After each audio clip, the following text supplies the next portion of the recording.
नमस्कार दोस्तों। जो रिटेल पब्लिक है इनके लिए बहुत ही अच्छी एक न्यूज़ है एनएससी की तरफ से कि एनएससी ने जो रियल एस्टेट इन्वेस्टमेंट ट्रस्ट जो REIT जिसे बोलते हैं उसमें जो लॉट साइज़ है वो छोटा कर लिया। तो पहले जो उसका लॉट साइज़ अराउंड होता था कि 3000 का लॉट, और जिसमें मतलब आपका जो कैपिटल मिनिमम इन्वेस्टमेंट होता था ऑलमोस्ट अराउंड 3 लाख से 4 लाख के आसपास होता था। उस चीज़ को अभी रिड्यूस करके सिंगल लॉट कर लिया कि ऑलमोस्ट जो आपका इन्वेस्टमेंट अमाउंट होगा वो ऑलमोस्ट 1000-1500 इतने के अंदर आप जो है रियल एस्टेट इन्वेस्टमेंट ट्रस्ट के अंदर आप इन्वेस्ट कर सकते हो। तो ये काफ़ी अच्छी न्यूज़ है जो रिटेल पब्लिक है उनके लिए, क्योंकि उनके लिए वो स्मॉल अमाउंट के साथ भी जो रियल एस्टेट सेक्टर है इसके अंदर जो अपना एक्सपोजर है उस चीज़ को ले सकते हैं। तो हम जानेंगे इस वीडियो में कि REIT कैसा है, उसके अंदर इन्वेस्टमेंट करना चाहिए नहीं करना चाहिए, कैसे ये काम करता है, ये कितना सेफ़ है, और जो रेंटल प्रॉपर्टीज़ जो ज़्यादातर लोगों को काफ़ी अच्छा लगता है कि रेंटल प्रॉपर्टीज़ के ऊपर वो इन्वेस्टमेंट करते हैं उसमें, और REIT इनमें क्या डिफरेंस है। साथ ही साथ हम बात करेंगे जैसे REIT सेम उसी की तरह एक और इन्वेस्टमेंट ट्रस्ट है जिसको बोलते हैं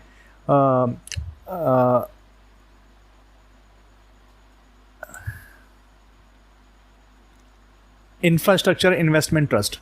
तो इन दोनों में हम देखेंगे कि कितनी सिमिलैरिटीज़ हैं और आप लोगों को जो डिसीजन लेना है कि अगर आपको इन्वेस्टमेंट करना है अपने पोर्टफोलियो को और डाइवर्सिफाई करना है रियल एस्टेट के अंदर या फिर इंफ्रास्ट्रक्चर के अंदर, तो उस चीज़ के बारे में इस वीडियो में जानेंगे। तो सबसे पहले हम जानते हैं कि REIT होता क्या है। REIT आप लोगों ने देखा होगा जो हमारे जो सिटीज़ वगैरह रहता है वहाँ पर कुछ शॉपिंग मॉल्स रहते हैं। तो शॉपिंग मॉल्स के अंदर जो ये REIT होती है ये इन्वेस्टमेंट करती है, और वहाँ से जो भी रेंटल इनकम होती है, जैसे आप लोगों ने देखा जो बड़े बड़े जो मॉल्स होते हैं या फिर जो बड़े बड़े हॉस्पिटल्स होते हैं उनका हो गया, जो बिज़नेस इंडस्ट्रियल एरियाज़ होते हैं वहाँ पे जैसे कंपनीज़ को रेंट के ऊपर या फिर लीज़ के ऊपर जो प्रॉपर्टीज़ दी जाती है उससे जो रेवेन्यू जनरेट होता है, उससे जो रेंट आता है उसके अंदर जो है ये REIT इन्वेस्ट करती है। तो REIT जो इन्वेस्ट करती है उसका जो सेबी के रूल्स के अकॉर्डिंग जो उसका एक्सपोजर है वो ये है कि REIT 90% जो 80% के आसपास जो अपना इन्वेस्टमेंट करती है वो करती है रेंटल जनरेट इनकम, मतलब जहाँ से आपको रेगुलर इनकम आए। तो सेम चीज़ और नेक्स्ट रहता है ये 20% के आसपास ये जो कुछ नए प्रोजेक्ट्स बन रहे हैं उनके अंदर इन्वेस्ट कर सकती है। साथ ही साथ जो ये बॉन्ड्स हैं और स्टॉक्स हैं या फिर लिक्विड फंड्स हैं इनके अंदर 20% का इनका एक्सपोजर रहता है। तो यहाँ से हमें चलता है पता कि REIT का जो इन्वेस्टमेंट के हिसाब से देखा जाए तो थोड़ा सेफ़ है एज़ कम्पेयर टू इक्विटी। यहाँ पर जो अंडरलाइंग एसेट रहता है, जैसे कि हम इक्विटी में बात करते हैं वहाँ पर जो कुछ ना कुछ जो अंडरलाइंग एसेट रहता है वो कोई बिजनेस रहता है, और अगर हम ETFs का केस देखें तो उस केस में कोई ना कोई इंडेक्स फंड रहेगा। बट REIT के केस में जो बैक एंड में जो इन्वेस्टमेंट रहता है या फिर जो अंडरलाइंग एसेट रहता है वो रहता है प्रॉपर्टीज़, जो प्रॉपर्टीज़ के अंदर वो इन्वेस्ट करते हैं। तो उसके अंदर बहुत ही बड़े बड़े जो प्लेयर्स हैं जिनका नाम मे भी आप लोगों ने सुना, जैसे बेंगलोर में ब्रुकफील्ड एक एरिया है, तो वो एरिया में जितनी भी कंपनीज़ हैं उनका जो भी रेंट आता है वो उसका एक REIT जो हमारे NSE है इसमें लिस्ट है। तो आप उसके अंदर इनडायरेक्टली इन्वेस्ट कर सकते हो, जो वहाँ से रेंट आएगा या फिर जो भी एप्रिसिएशन होता है उस चीज़ का आप लाभ ले सकते हो। तो जैसे मुंबई में हमने आप अगर कोई रहता है तो वहाँ पे जैसे BKC एरिया है, तो वो उस एरिया में जितनी भी कॉरपोरेट्स हैं वो सब किसी ना किसी कंपनी के अंदर किसी न किसी ट्रस्ट के अंदर एज अ प्रॉपर्टी लीज पे लेते हैं। तो वहाँ से जो रेवेन्यू जनरेट होता है उसके अंदर इनडायरेक्टली REIT इन्वेस्ट करता है। तो एक प्रकार से आप बोल सकते हो एक म्यूचुअल फंड है जो डेडिकेटेड रियल एस्टेट के अंदर इन्वेस्ट करता है। तो इससे फ़ायदे क्या हैं अगर एज अ रिटेल? सबसे बेस्ट फ़ायदा इसमें यह है कि इसमें जो सेबीज़ के रूल हैं इसके अकॉर्डिंग जितने भी रियल एस्टेट इन्वेस्टमेंट ट्रस्ट हैं उन सब को जो जितना भी वो इनकम जनरेट कर रही हैं एज अ रेंट उसका 90% एज अ डिविडेंड या फिर इंटरेस्ट उनको अपने जो शेयर होल्डर्स होते हैं उनको देना होता है। तो इससे आपका एक चीज़ काफ़ी अच्छी बन जाती है कि यहाँ पे आपका एक रेगुलर सोर्स ऑफ इनकम बन जाता है एज अ डिविडेंड। जैसे कि बहुत सारे लोग हैं जो ITC के अंदर इन्वेस्ट करते हैं क्योंकि उसके अंदर डिविडेंड काफ़ी अच्छा मिलता है। बट अगर आप REIT के अंदर देखो तो वहाँ पे जो डिविडेंड मिलता है वो काफ़ी अच्छा है। ऑलमोस्ट अगर आप देखो यहाँ पे 4 to 5% का डिविडेंड यील्ड है पर क्वार्टर। तो अगर आप ओवर अ ईयर देखोगे तो ऑलमोस्ट 7 to 10% के आसपास जो डिविडेंड यील्ड के आसपास, मतलब डिफरेंट जो REIT है उनका जो एवरेज अगर आप देखो तो ऑलमोस्ट 8 to 10% के आसपास का डिविडेंड यील्ड है। वहीं अगर हम बैंक में अगर हम देखें तो हमारा जो फिक्स डिपॉजिट हमें देता है वो ऑलमोस्ट 4 to 5% देता है।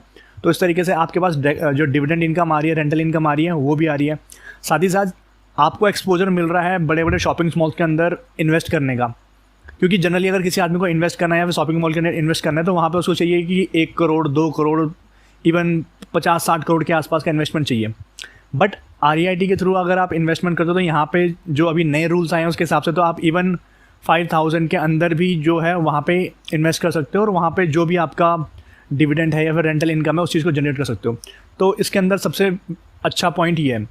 नेक्स्ट चीज़ की, अगर आप कोई शॉपिंग मॉल इन सब को लेते हो तो वहाँ पे लिक्विडिटी का इश्यू रहता है कि आपको बाय करना है, फिर आपको एक कस्टमर ढूंढना है, क्लाइंट ढूंढना है, फिर उसको रेंट पे देना है, फिर डॉक्यूमेंटेशन, ये सब चीज़ करनी है। बट अगर आप REIT में करो तो यहाँ पे जो प्रोफेशनल्स हैं वो लोग जो आपका मनी है उसको एज अ इन्वेस्टमेंट करेंगे किसी रियल स्टेट में, और वो लोग उसको रेंट आउट करेंगे। तो यहाँ पे आपको कुछ भी नहीं करना, सिंपली इन्वेस्ट करना है और उसका जो रेंट होगा वो आपको एज अ डिविडेंड मिलेगा, और साथ साथ जो कैपिटल एप्रिसिएशन होगा उस प्रॉपर्टी का वो भी आपको मिलेगा। तो यहाँ पे आपको बोल सकते हो कि एक तीर से 2 निशाने हो रहे हैं कि आपको डिविडेंड भी मिल रहा है, रेंटल इनकम भी मिल रही है, और ओवरऑल लॉन्ग टर्म आपको कैपिटल गेन भी हो रहा है। तो जैसे मुंबई के अंदर देखते हैं कि यहाँ पे जो प्रॉपर्टीज़ के रेट होते हैं वो हर कुछ साल में कुछ ना कुछ एप्रिसिएशन मिलता है, तो आपको उस चीज़ का बेनिफिट यहाँ पे मिल सकता है। नेक्स्ट चीज़ जो यहाँ पे एक इंपॉर्टेंट है कि यहाँ पे डाइवर्सिफाई रहता है चीज़ें। अगर आप एक सिंगल प्लेस पे अगर आप अपनी जो है शॉप वगैरह को रेंट कर रहे हो तो वहाँ पे आपका एक तो इन्वेस्टमेंट का खर्चा है। सेकंड चीज़ है कि वहाँ पे आप केवल एक ही दुकान के अंदर कर रहे हो, तो वहाँ पे मे भी हो सकता है जो आपका क्लाइंट हो वो आपको पे ना कर पाए। बट जब आप एक ट्रस्ट के अंदर इन्वेस्ट करते हो तो वहाँ पे वो चीज़ें डाइवर्सिफाई होती हैं, क्योंकि वो केवल एक दुकान को रेंट आउट नहीं करते हैं, वो करते हैं ऑलमोस्ट पता नहीं 50,000 के आसपास जो डिफरेंट शॉपिंग मॉल्स है या फिर कमर्शियल प्रॉपर्टीज़ हैं, इन सब को लीज आउट करते हैं। तो यहाँ पे जो चांसेस होता है कि आपका जो इन्वेस्टमेंट है उसमें कुछ ना कुछ रिस्क रहे वो कम हो जाता है। और ये एज अ म्यूचुअल फंड भी है, तो यहाँ पे डाइवर्सिफिकेशन हो सकता है आपका, जो भी अगर आप अपना पोर्टफोलियो उसको आप डाइवर्सिफाई कर सकते हो। नेक्स्ट चीज़ कि यहाँ पे आपको एक स्मॉल इन्वेस्टमेंट अमाउंट के साथ ही आप एक बहुत अच्छा खासा एक्सपोजर ले सकते हो। एंड नेक्स्ट थिंग जो यहाँ पे जो REIT के अंदर काफ़ी सही है कि यहाँ पे जैसे मैंने आप लोगों को बताया कि डिविडेंड देना काफ़ी ज़रूरी है जो भी है शेयर होल्डर्स को। तो आपकी एक रेगुलर इनकम, और स्पेशली ये चीज़ किन लोगों के लिए अच्छी है कि जो लोग जो लोग अपने रिटायरमेंट्स के लिए चाह रहे हैं कि उनके पास एक डिविडेंड इनकम आए, रेगुलर इनकम आए, तो उन लोगों के लिए काफ़ी अच्छा है कि अगर वो अपना एक रिटायरमेंट प्लान में अगर 10 to 15% के पोर्टफोलियो के अंदर अगर आप REITs को ले रहे हो या फिर इंफ्रास्ट्रक्चर इन्वेस्टमेंट ट्रस्ट को ले रहे हो तो वहाँ पे आपका रेगुलर इनकम भी हो जाएगा, साथ साथ आपका कैपिटल एप्रिसिएशन होगा वो भी हो जाएगा। तो इस चीज़ के लिए भी आप इसके अंदर इन्वेस्टमेंट कर सकते हो। तो अब हम बात करते हैं कौन कौन से ऑप्शन है। तो करंटली जो एक इसका ड्रॉबैक है कि यहाँ पे करंटली जो NSE के अंदर है जो लिस्टेड है उसमें केवल 3 ही REITs हैं, जिनके नाम है embassy office park REIT, next आप लोगों ने मे भी सुना हो mind space business park, and third जो मैंने आप लोगों को पहले बताया कि Brookfield India real estate trust. तो ये तीनों काफ़ी बड़े प्लेयर्स हैं, इंडिया के अंदर ही नहीं, बाहर इंडिया के बाहर फॉरेन में भी काफ़ी बड़े प्लेयर्स हैं, और ये लिस्टेड हैं।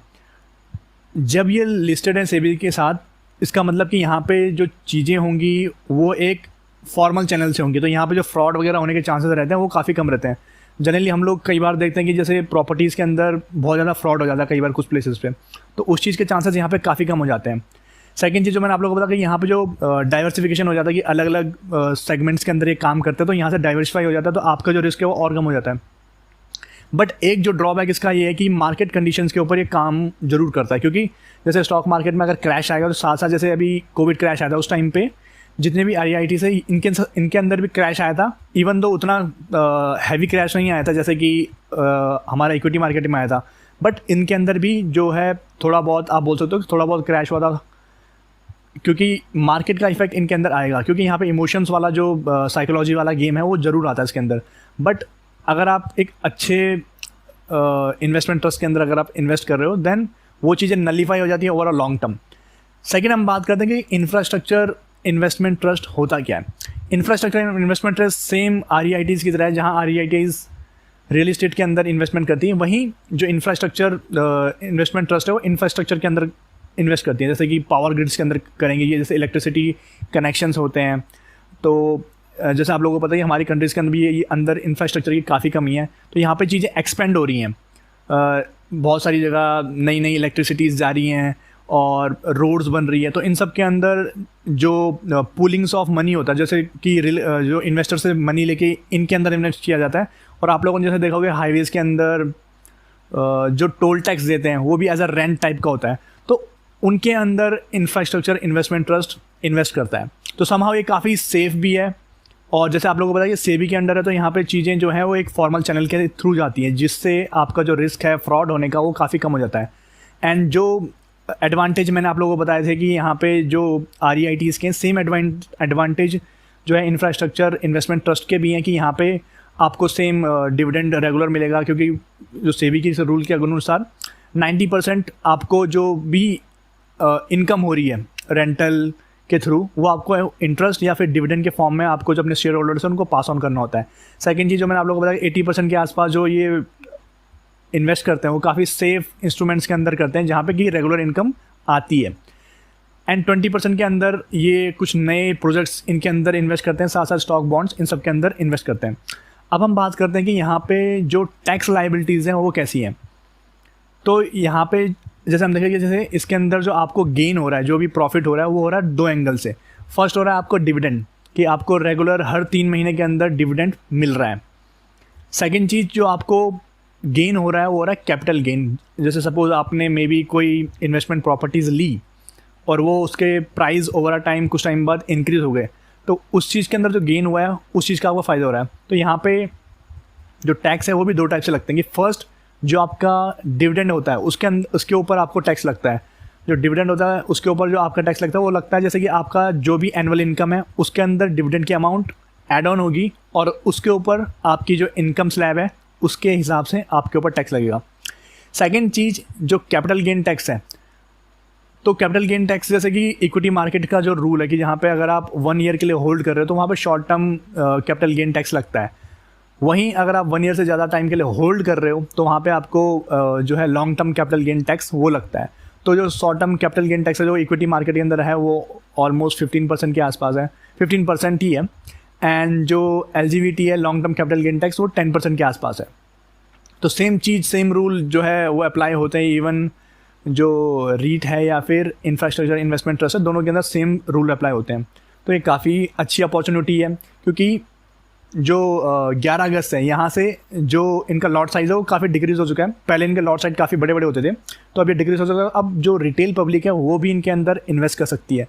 तो ये काफ़ी अच्छी अपॉर्चुनिटीज़ है लोगों के लिए कि वो अपने जो पोर्टफोलियो है उनके अंदर जो एक्सपोजर हमारा पहले रहता था केवल गोल्ड, इक्विटी या फिर बॉन्ड्स की तरफ, अब उसके अंदर आप जो रियल इस्टेट है या फिर इंफ्रास्ट्रक्चर ट्रस्ट है इसका एक्सपोजर भी ले सकते हो और अपने पोर्टफोलियो को और डाइवर्सिफाई कर सकते हो।